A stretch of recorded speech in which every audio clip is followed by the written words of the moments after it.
整个 SUV 市场马上就要迎来大洗牌了，而2027年就是最关键的转折点。听我一句劝，现在先不要急着出手买新车，因为2027年即将登场的这些狠角色，很可能会让现在市面上最热门的现行车款在一夜之间看起来都像上一个世代的旧车。各大车厂现在都在憋大招，准备推出我们从没见过的超强车款，不止动力更猛，外观更有未来感，连纯电续航里程都大幅提升，科技配备更是狂，规格好到让人觉得有点不可思议。在今天的影片里，我们帮大家盘点了7台在2027年即将引进，或是全台车友讨论度已经炸裂的梦幻 SUV。相信我，看完这些未来新车的规格，你绝对会觉得为了他们再多捏着等一下，是真的非常值得。接下来进入我们的第7名，劳斯莱斯大库里南纯电2代。这绝对是汽车史上野心最大的 SUV 开发计划，它的规格放眼全世界，根本找不到任何对手。我们一上来就直接从金字塔的最顶端开始。这台2027年式的纯电大库里南采用了劳斯莱斯从2021年就开始独立开发的全新纯电专属架构，完全没有共用 BMW 集团的一般电动车平台。这也是为什么车界工程师、市场分析师和顶级汽车媒体这次破天荒的一致认同，它是目前车厂所宣告量产的车款中技术难度最高、最疯狂的 SUV 计划。根据劳斯莱斯官方和监理法规流出来的数据，纯电大库里南搭载了双马达，可以爆发出超过700匹的马力，最大扭力更是直接冲破124公斤米。老实说，在现在动不动就破1000马力的电动车时代，这数据可能不是最惊人的，但最厉害的是它的动力输出方式。它是专门为了延续劳斯莱斯那种优雅、极致安静、完全无感的顶级行路质感而设计的。为了这台车，劳斯莱斯研发了全新的纯电魔毯行路系统。这套主动式悬吊的反应速度是用微秒在计算的，它会透过前方摄录镜头扫描，建立路面地图，结合即时感测器数据，在轮胎压到坑洞或高低差之前，就提早调整好悬吊的阻尼和高低。请注意，这套系统是主动预判，而不是被动反应。这在汽车工程上跟宾士的 Magic Body Control 或是 Range Rover 的电子气压悬吊那种压到坑洞才靠电脑演算法调整的系统有着根本上的差别。在目前的量产车市场里，还没有任何一台车用过这种预判式的底盘架构，而这台车最狂的技术在于它的电池系统，这也是整份名单里最震撼的科技焦点。据传劳斯莱斯这次跟固态电池开发商深度合作，业界消息都指出，他们直接找上了三星 SDI 的固态电池计划，要为这台2027年的大库里南塞进一组高达150度的固态电池组。如果到时候真的顺利交车，这台纯电大库里南将会成为全球第一台真正大规模量产搭载固态电池的主流车款。而且很多人没注意到，劳斯莱斯的顶级声学工程师其实把电动车少了引擎声这件事儿当成一个全新突破的机会，而不是挑。但大家都知道，少了引擎运转的声音遮蔽，车外传进来的风切声、路面胎噪还有机械运作的杂音反而会变得更明显。劳斯莱斯的做法是直接把这些细微的噪音源一个一个抓出来，单独进行彻底隔音，结果就是这台车内部的静谧性在任何时速下都比过去燃油版的大库里南还要更安静。它成功超越了原本就号称世界上最安静的自己。最后最夸张的来了，这台车的海外基础售价直接超过50万美元，折合台币随便算都超过1600万元。如果加上台湾的奢侈税跟选配，进来台湾绝对是直奔3000万台币等级，直接刷新历史，成为有史以来最贵的量产 SUV。 听说劳斯莱斯在还没公开发表前就先开放给老客户盲定，结果在48小时之内配额直接被抢光。不过大家别被这个价格吓到了，因为我们名单上下接续要登场的第6名车款价格大概只要大库里南的1/10，但在全球市场的销量可是它的几百倍以上。接下来进入我们的第6名，现代的 IONIQ 9。这台现代旗下的3排座纯电旗舰，虽然总代理有没有决心引进，定价会不会破300万，台湾车友还在 PTT 上热烈讨论，但它的规格确实马上就要来重新定义什么才叫做真正的顶级家庭休旅。现代汽车把 IONIQ Q9 当成品牌成立以来野心最大也是最顶规的单一旗舰产品。这台大3排电动休旅同样采用了打造出得奖无数的 IONIQ Q5 跟 IONIQ Q6 的 EGMP 平台，但整个尺码直接拉到全尺寸正7人座的大格局。不论是配备还是科技实力，完全是越级打怪，直接锁定那些价格比它贵上一大截的豪华级距。它最核心的武器就是800V的高压电气架构，这套超高速充电平台最大充电功率可以直接飙到350千瓦。在这种变态级的充电速度下 ，Ioniq Q9 的超大容量电池只要充不到10分钟，就能帮你补进大约160公里的续航里程。这种充电速度，在全家开车出游、环岛跑长途的时候，基本上可以完全消灭你的里程焦虑。你可以想想看，隔壁棚那些还在用 400V 系统的电动车，要充进一样的电量，花的时间整整是你的2倍。如果是好几天的跨县市家族旅游，每一次在充电站要等的累积时间差距就会变得非常可怕。在内装设计上，现代这次用了非常有创意的智慧移动中央扶手，这是一个可以前后大幅滑动的悬浮式中央安座，它可以同时服务第一排和第二排的乘客。这个设计直接打破了传统 SUV 里面前座和后座那道死板板的空间隔阂，再加上纯电滑板平台带来的完全全平底板，让 Ioniq Q9 的车室空间看起来更像一个可以自由调整的行动客厅，而不是固定死的小板凳。而第3排更是 Ioniq Q9 展现强大竞争力的地方。因为它拥有超长的轴距，所以在空间规划上是真正优先考虑到成年人长时间乘坐的实用性。这点是市场上其他短轴距的3排座 SUV 在物理极限上根本做不到的。不过很多人可能没注意到 Ioniq Q9 还藏了一个露营神技，就是高达3.6千瓦的 VFL 外接供电功能。这个功率不只可以帮露营设备供电，在停电的时候甚至能直接供应家里电器或者在外接大型电动工具。对一台家庭休旅来说，它直接超越了单纯的交通工具，变成一个行动的超级大行动电源。但精彩的还在后头。接下来要登场的第5名车款将会把一个历史悠久的经典传奇神车带进纯电时代，而且它的技术规格当时可是震撼了整个汽车产业。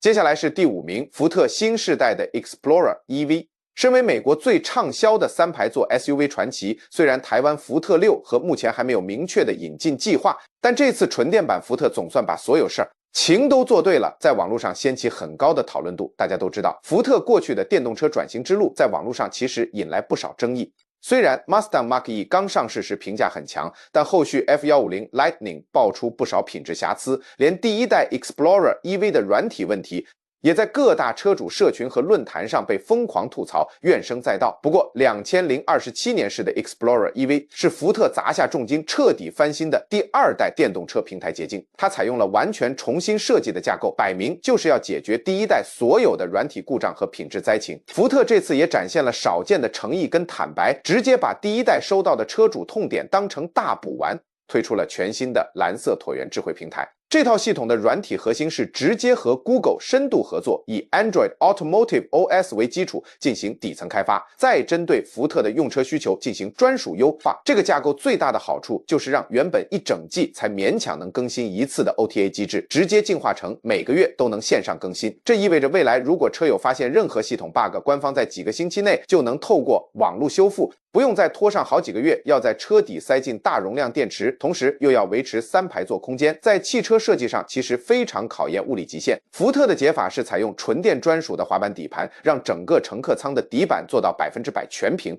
过去燃油版 Explorer 被台湾车友吐槽最惨的就是第2排中间脚踏那块隆起的中央传动轴通道，这次在纯电版上直接被铲平了。这让它成为一台真正的正6人座大空间休旅，就算3排全满，每个人都能坐得舒舒服服。另外，它的拖曳能力也高度引进车圈关注。双马达车型不只具备高达 2.2 吨的强悍拖曳力，更厉害的是，在拉着露营拖车的情况下，它依然能维持大约400公里的实路续航表现。这在过去1000引续航力就直接砍半的电动休旅界来说是非常重大的技术突破。这实用性在2027年的3排纯电休旅中绝对是前段班。不过很多人没看懂的是福特这次的定价策略，它的规格摆明了就是要用更亲民的价格去下杀背刺前面提到的现代 Ioniq Q9。福特这次锁定的就是那些想买大3排电动车却被一堆豪华品牌高昂车价劝退的家庭买家，这让 Explorer EV 成为这个集聚里性价比极高的杀手级产品，直接搅乱了3排座电动休旅的战局。但热血的还在后面。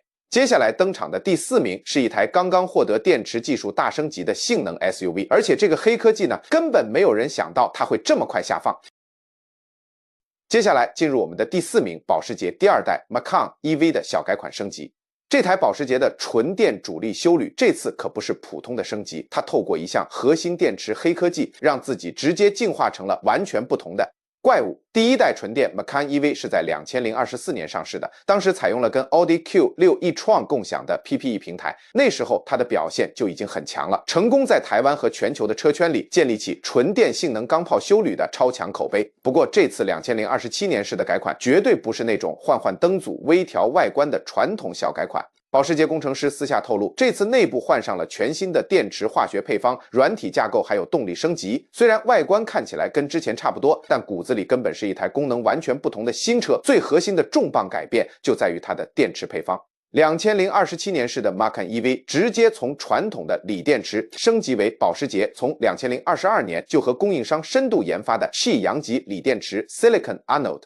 这项西洋级黑科技直接在3个面向带来了毁灭性的提升。首先是能量密度变高，让电池组可以做得更小更轻，却能跑出一样的续航里程。第二是充电速度变快，最高功率直接冲破350千瓦。第三则是电池寿命，预估比一般锂电池足足增加了3到4成。在这种350千瓦的变态级充电功率下，搭载100度大电池的 Macan EV 只要短短10分钟就能灌进大约280公里的续航里程。这个速度在台湾跑高速公路长途旅行时，基本上你进服务区上个厕所买杯咖啡，车子就已经充饱电可以继续出发了，体验完全可以媲美燃油车加满油的节奏，彻底摆脱了为了充电必须特别规划行程的困扰。至于热血车迷最在意的动力，顶规的 Macan Turbo 车型最大马力预估会直接突破600匹，这不只刷新了 Macan 车系历史上的最强马力记录，而且它是一台真正能让你日常接送小孩，假日还能直接开下赛道狂飙的顶级全能休旅。保时捷一直坚持电动车的动态极限必须超越传统燃油车，而不是只当个替代品的哲学，在这台车上可谓发挥的淋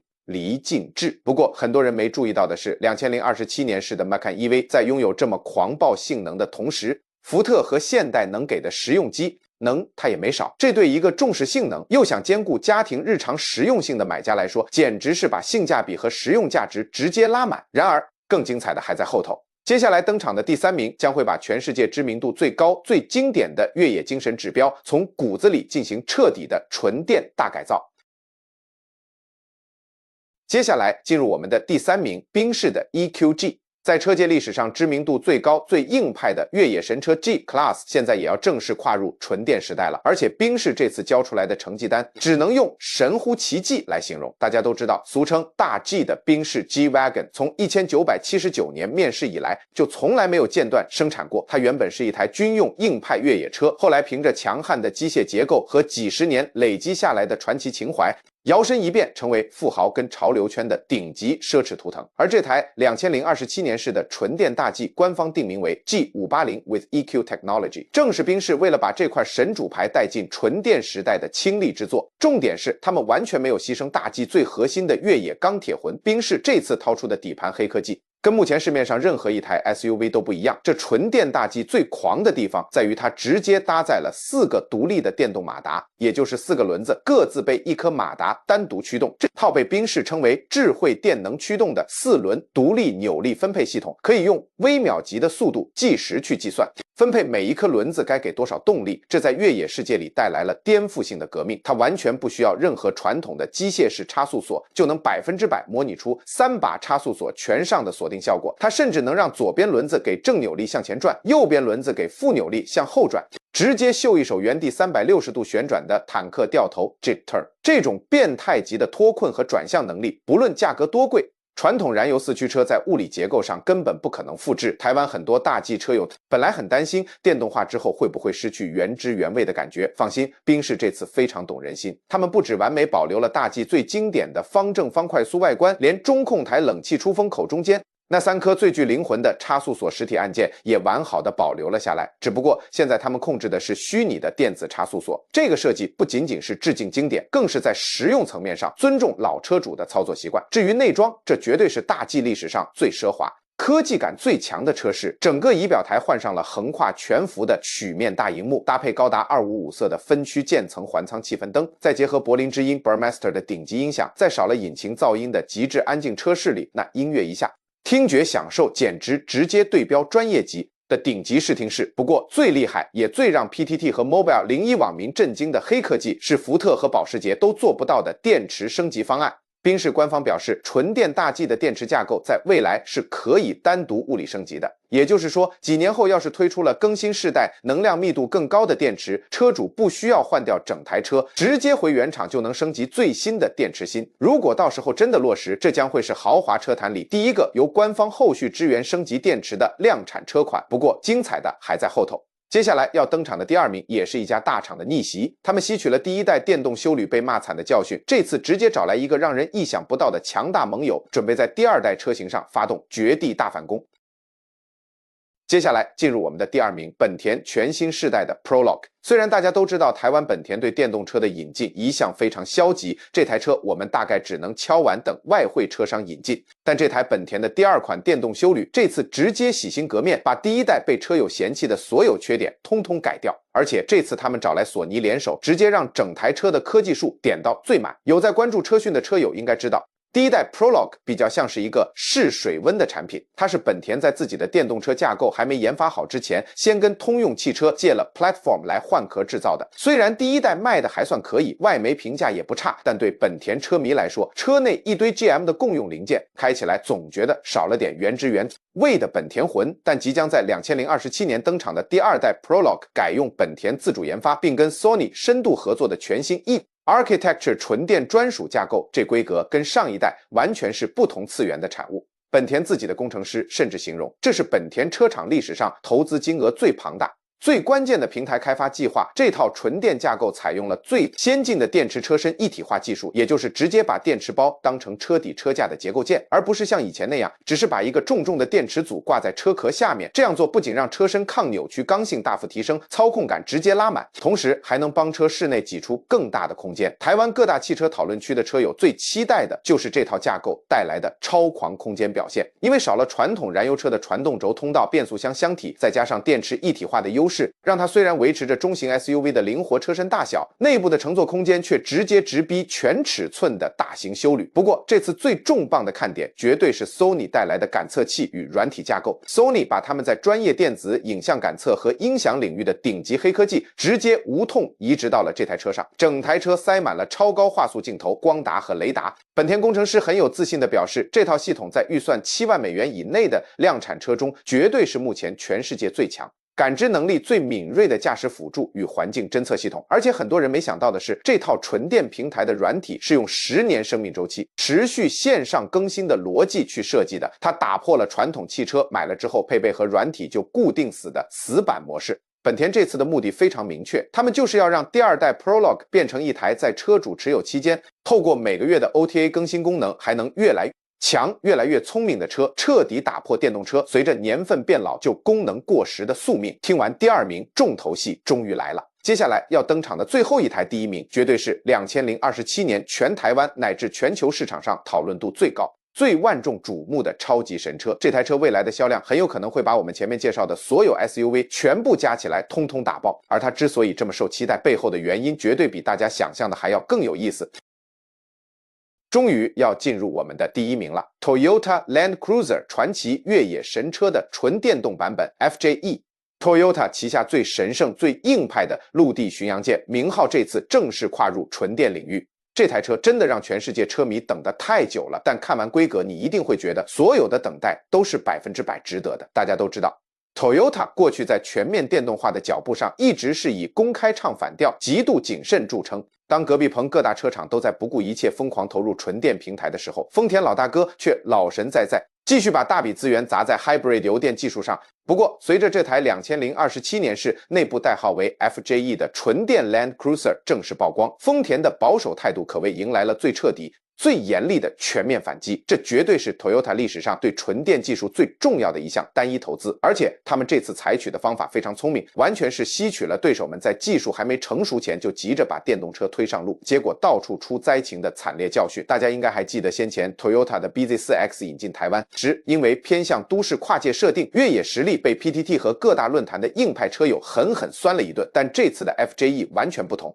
Toyota 这次拿出了横跨70年越野老字号的招牌和尊严，把这台车建构在全新世代的 eTNGA 平台上，并针对真正硬派越野的结构强度进行了大幅度强化。不管是官方确认的离地高度、进入角、离去角，还是列为标配的电子差速锁，完全都是纯正的 Land Cruiser 硬汉血统。根本是市面上那些软趴趴的都市 crossover 能够比拟的。在动力部分，它搭载的双电动马达可以爆发出高达400匹的综效马力，这数据直接超越了历史上任何一台燃油版的 Land Cruiser。而且电动马达所带来的动力输出特性被丰田工程师形容为低速越野脱困的终极革命。大家知道，电动马达在转速归零，也就是起步的0转速瞬间就能直接释放最大扭力。这意味着在台湾不管是去林道爬陡坡，还是去溯溪过大石头的技术路段，这台车都可以像外科手术一样极度精准优雅的在岩石上攀爬如行，不像传统燃油车还得在那边拉转速，含着扭力转换器去猜动力。在物理极限上，纯电的大扭力越野实力完全是降维打击。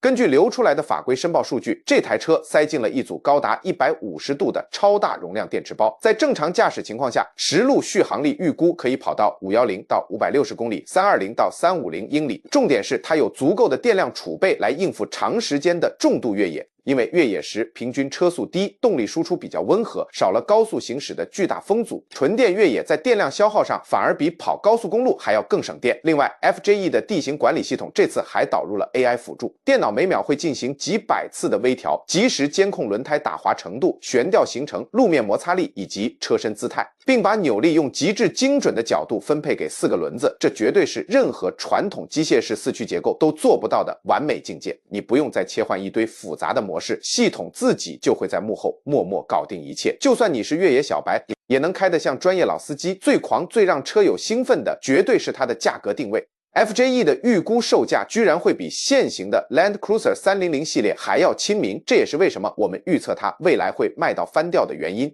Toyota 直接把全球最受信任的越野神主牌带进纯电时代，却给了一个让全球玩家甚至是台湾主流买家都能高几率入手的神仙价格。最后我们回头看这件事最疯狂的地方在哪里？当初在2021到2023年全球电动车最狂热的时候，Toyota 因为坚持搞油电而被全世界媒体和酸民批评太过保守，现在看来那根本是一场精准的战略性延迟。丰田在过去30年研发 Prius Revs Hybrid 还有各式油电车款所累积下来的超核心电池管理与热管理黑科技，这次直接无痛转移到 FJE 的纯电电池系统上，这让 Toyota 在电池耐用度、高低温散热和寿命上直接海放了那些没经过油电洗礼就直接跳级做纯电车的全新品牌。丰田当年的保守原来才是最深沉的策略。看到这里，如果你手上的预算已经开始动摇，不知道现在该不该买新车的话，记得帮我点个赞，并把这支影片分享给身边最近正在看车的朋友，也千万记得要订阅我们频道，因为我们下一支影片就要直接来盘点目前市面上现行的5台热门休旅车。